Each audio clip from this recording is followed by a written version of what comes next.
TS Tamil Storybox. இந்த அம்மாவின் தியாகம் கேட்டு நீங்களும் அழுவீர்கள். தாயின் தியாகம். தமிழ்நாட்டின் ஒரு பகுதியில் மலைகளாலும் பசுமையான வயல்களாலும் சூழப்பட்ட ஒரு சிறிய கிராமம் இருந்தது. அங்கே வாழ்ந்த மக்கள் எளிமையானவர்கள். பணம் அதிகம் இல்லாவிட்டாலும் அன்பு நிறைந்த மனங்கள் கொண்டவர்கள். அந்த கிராமத்தில் மீனாட்சி என்ற பெண் வாழ்ந்து வந்தார்.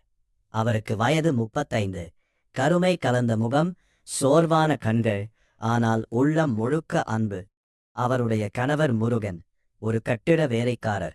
தினமும் வேலைக்குச் சென்று சம்பாதித்தால்தான் குடும்பமோடும் நிலை. அவர்களுக்கு ஒரு மகன் அருண். அவன்தான் அவர்கள் உலகம்.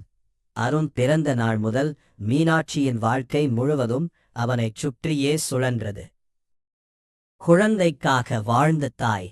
அருண் சிறு வயதில் மிகவும் பலவீனமான குழந்தை. அடிக்கடி காய்ச்சல், சளி, சுவாச பிரச்சனை. ஒரு இரவு அருணுக்கு அதிக காய்ச்சல். இங்க பாருங்க, குழந்தை உடம்பு கொறிக்குதே என்று பயந்தார் மீனாட்சி. முருகன் குழந்தையை தூக்கிக் கொண்டு கிராம மருத்துவமனைக்கு ஓடினார். மருத்துவர் பரிசோதித்துவிட்டு சொன்னார், குழந்தைக்கு உடனே மருந்து வாங்கணும், இல்லை என்றால் ஆபத்து. ஆனால் அவர்களிடம் பணம் இல்லை. முருகன் தலை குனிந்தார். அந்த நேரத்தில் மீனாட்சி தனது திருமண தாலியோடு இருந்த சிறிய தங்க செயினை கழற்றி கொடுத்தார். இதை கொடுத்து பணம் வாங்கிட்டு வாங்க, என் மகனை காப்பாத்தணும். முருகனின் கண்களில் கண்ணீர். அந்த நாள் முதல் அந்த தாய் தனது வாழ்க்கையை முழுவதும் மகனுக்காக அர்ப்பணித்தார். அடுத்து கல்விக்காக செய்த தியாகம். அருண் வளர வளர புத்திசாலியான மாணவனாக மாறினான். பள்ளியில் எப்போதும் முதல் மதிப்பெண். ஒரு நாள் ஆசிரியர் சொன்னார், அருண் பெரிய ஆளாக போகிறான், நல்ல பள்ளியில் படிக்க வைக்கணும். மீனாட்சிக்கு மகிழ்ச்சி. ஆனால் அந்த பள்ளியின் கட்டணம் அதிகம். அந்த இரவு வீட்டில் அமைதி. எப்படிடா அவனை படிக்க வைப்பது என்று முருகன் கவலையுடன் கேட்டார். மீனாட்சி மெதுவாக சொன்னார், நான் வேலைக்கு போகிறேன். அடுத்த நாள் முதல் அவர் கிராமத்தில் வீடு வீடாக வேலை செய்யத் தொடங்கினார். காலை 4 மணிக்கே எழுந்து தண்ணீர் எடுப்பார், சமையல் செய்வார். பிறகு மற்ற வீடுகளில் வாசல் கழுவுவார். மாலை மீண்டும் வீடு பணி. ஆனால் ஒரு நாளும் குறை சொல்லவில்லை. அவர் மனதில் ஒரே எண்ணம், என் பையன் நல்ல வாழ்க்கை வாழணும். மகனின் கனவு. ஒரு நாள் அருண் சொன்னான், அம்மா, நான் டாக்டர் ஆகணும்.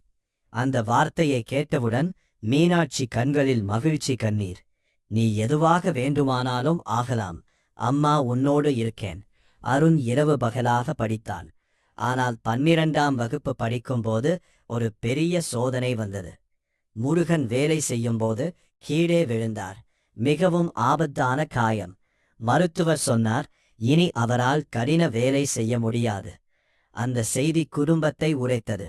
வாழ்க்கையின் மிக பெரிய போராட்டம். வீட்டில் வருமானம் நின்றது. கடன் அதிகரித்தது. உணவுக்கே கஷ்டம். அடுத்த நாள் அவர் தனது கடைசி நகையையும் விற்றார். அதுவும் போதவில்லை. இரவில் அவர் கிராமத்து மில்லில் வேலை செய்யத் தொடங்கினார்.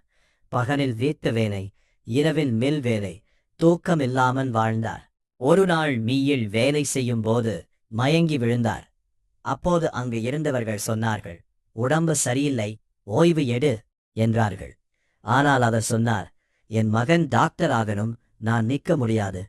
பல ஆண்டுகள் போராட்டத்துக்கு பிறகு அருண் மருத்துவக் கல்லூரியில் இடம் கிடைத்தது.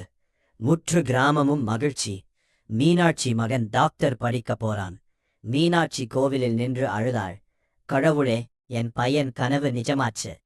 ஆனால் அந்த மகிழ்ச்சி நீண்ட நாள் நீடிக்கவில்லை. கல்லூரி செலவுகள் அதிகம். ஹாஸ்டல் ஃபீஸ், புத்தகங்கள், யூனிஃபார்ம். அருண் அடிக்கடி அழைப்பான், அம்மா, இன்னும் பணம் தேவை. மீனாட்சி எங்கெங்கோ கடன் வாங்கினார். சில நேரங்களில் சாப்பிடாமல் இருந்தார். ஆனால் மகனிடம் ஒரு நாளும் உண்மையை சொல்லவில்லை. தாயின் மறைக்கப்பட்ட துன்பம். ஒரு நாள் அருகிலிருந்த பெண்மணி கேட்டார், நீ ஏன் இவ்வளவு கஷ்டப்படுறே?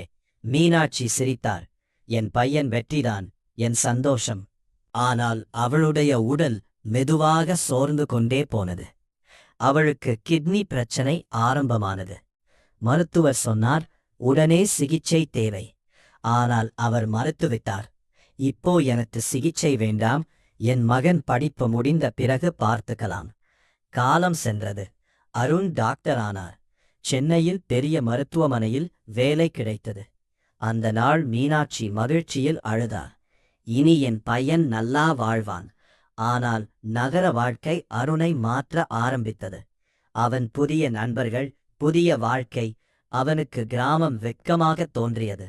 ஒரு நாள் அவன் தனது அம்மாவிடம் சொன்னான், அம்மா, நீ இங்கே வர வேண்டாம். சிட்டி வாழ்க்கை உனக்கு செட் ஆகாது. அந்த வார்த்தை மீனாட்சியின் இதயத்தை கிழித்தது. ஆனா அவள் சிரித்துக் கொண்டே சொன்னாள், சரிடா, நீ சந்தோஷமா இருந்தா போதும். சில மாதங்களில் அருண் தனது மருத்துவமனையில் வேலை செய்த நித்யா என்ற பெண்ணை திருமணம் செய்தார். நித்யா பணக்கார குடும்பத்தை சேர்ந்தவர். அவருக்கு கிராம வாழ்க்கை பிடிக்காது. ஒரு நாள் அவர் அருணிடம் சொன்னார், உங்க அம்மா எப்போதும் கிராமத்து மாதிரி பேசுறாங்க. நம்ம ஸ்டேட்டஸ்க்கு இது சரியில்லை. அருண் அமைதியாக இருந்தான். ஆனால் மெதுவாக அவனும் தாயிடம் இருந்து விலக ஆரம்பித்தான். அழைப்புகள் குறைந்தன. பார்க்க வருவதும் குறைந்தது. தனிமையில் வாழ்ந்த தாய் மீனாட்சி கிராமத்தில் தனியாக வாழ்ந்தார்.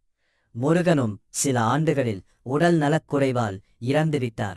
அந்த இறப்பிற்குப் பிறகு அவர் முழுமாக உடைந்து போனார். அவருக்கு ஒரே ஆறுதல் மகன். ஆனால் அவன் பிஸி. ஒரு நாள் அவர் அருணை அழைத்தார். உடம்பு ரொம்ப முடிக்கலப்பா. அம்மா, நான் மீட்டிங்ல இருக்கேன், பிறகு பேசுறேன். அழைப்பு துண்டிக்கப்பட்டது. அந்த இரவு முழுவதும் அவர் தனியாக அழுதார். வாழ்க்கையை மாற்றிய சம்பவம். ஒரு நாள் மருத்துவமனையில் எமர்ஜென்சி கேஸ் வந்தது. ஒரு சிறுவன் ஆக்சிடென்ட். அவனுடைய அம்மா கதறிக் கொண்டிருந்தார், என் பையனை காப்பாத்துங்க. அந்த அம்மாவின் அழுகையை பார்த்தபோது அருணுக்கு தனது அம்மா நினைவுக்கு வந்தார். அவனுடைய மனதில் பழைய நினைவுகள் ஓடின. காய்ச்சலான இரவு, தாலி செய்யின் வெற்ற அம்மா, தூங்காமல் வேலை செய்த நாட்கள், சாப்பிடாமல் அவனை படிக்க வைத்தது. அவன் மனசு நடுங்கியது. உண்மையை அறிந்த மகன் அடுத்த வாரம் அருண் கிராமத்துக்கு சென்றார். அங்கே வீட்டின் நிலைமை பார்த்து அதிர்ச்சி அடைந்தார். வீடு பழுடைந்திருந்தது. அம்மா மிகவும் மெலிந்து இருந்தார். அவர் சிரித்தபடி சொன்னார், எப்படி இருக்கேப்பா? அருண் கண்ணீர் விட்டார். அந்த நேரத்தில் அருகிலிருந்த அத்தை ஒருவர் உண்மையை சொன்னார். உன் அம்மா உனக்காக எவ்வளவு கஷ்டப்பட்டாங்க தெரியுமா? பல நாள் சாப்பிடாம இருந்தாங்க. உன் ஃபீஸ் கட்ட கிட்னி ட்ரீட்மெண்ட் கூட எடுக்கலை. அருண் அதிர்ச்சியில் உறைந்தார். என்ன, அப்படியா? மருத்துவமனைக்கு அழைத்துச் சென்றபோது மருத்துவர் சொன்னார், அவருடைய கிட்னி கண்டிஷன் மிகவும் மோசம். உடனே டிரான்ஸ்பிளான்ட் செய்யணும். என் அம்மாவை காப்பாத்துங்க டாக்டர். டெஸ்ட் எடுத்தபோது அருணின் கிட்னி மேட்ச் ஆனது. ஒரு நொடி கூட யோசிக்கவில்லை. என் கிட்னி நான் கொடுக்கிறேன். அந்த செய்தியை கேட்ட மீனாட்சி அழுதார். வேண்டாம்பா, உனக்கு ஏதாவது ஆகிடும் என்ற பயமாக உள்ளது என்றார். அருண் தாயின் கையை பிடித்தார். நீ எனக்காக வாழ்க்கையே கொடுத்தே, நான் இதை கூட செய்யக்கூடாதா அம்மா? உணர்ச்சியின் உச்சம். ஆபரேஷன் வெற்றிகரமாக முடிந்தது. சில நாட்கள் கழித்து அருண் அம்மாவின் அருகில் அமர்ந்து அழுதார். அம்மா, என்னை மன்னிச்சிடு. மீனாட்சி மெதுவாக அவர் தலையை வருடினார். தாய் மனசு குழந்தையை ஒருபோதும் வெறுக்காதுப்பா. அந்த வார்த்தையை கேட்ட அனைவரின் கண்களிலும் கண்ணீர். புதிய வாழ்க்கை. அதற்குப் பிறகு அருண் தனது அம்மாவை சென்னைக்கு அழைத்து சென்றார். அவளுக்காக தனி அறை அமைத்தார். ஒவ்வொரு நாளும் அவருடன் நேரம் செலவிட்டார். நித்யாவும் தன் தவறை உணர்ந்தார். அத்தை, என்னை மன்னிச்சிடுங்க. மீனாட்சி சிரித்தார். குடும்பம் என்றால் மன்னிப்பும் அன்பும் தான் மகளே என்று சொன்னார் மீனாட்சி. இறுதி திருப்பம். ஒரு நாள் அருண் பெரிய மேடையில் விருது பெற்றார். Best doctor award. அவரிடம் கேட்டார்கள், இந்த வெற்றிக்கு காரணம் யார்? அருண் மேடையில் அழுதார். என் அம்மா. அவங்க சாப்பிடாம இருந்ததால்தான் நான் இன்று இங்கே நிற்கிறேன். ஒரு தாயின் தியாகத்துக்கு இந்த உலகத்தில் எந்த பரிசும் சமமில்லை. முழு அரங்கமும் கைத்தட்டலால் அதிர்ந்தது. முன்பக்க வரிசையில் அமர்ந்திருந்த மீனாட்சி அமைதியாக கண்ணீர் வடித்தார். அது துக்க தண்ணீர் இல்லை, பெருமையின் கண்ணீர். பெற்றோர்கள் நமக்காகவே தன்னுடைய வாழ்க்கை முழுவதும் தியாகம் செய்கிறார்கள். அவர்கள் உயிரோடு இருக்கும்போதே அவர்களின் அன்பை மதிக்க வேண்டும். சேனல் ஐ சப்ஸ்கிரைப் செய்து பெல் பட்டன் ஐ அழுத்தவும். லைக் பண்ணுங்க நண்பர்களே. நன்றி.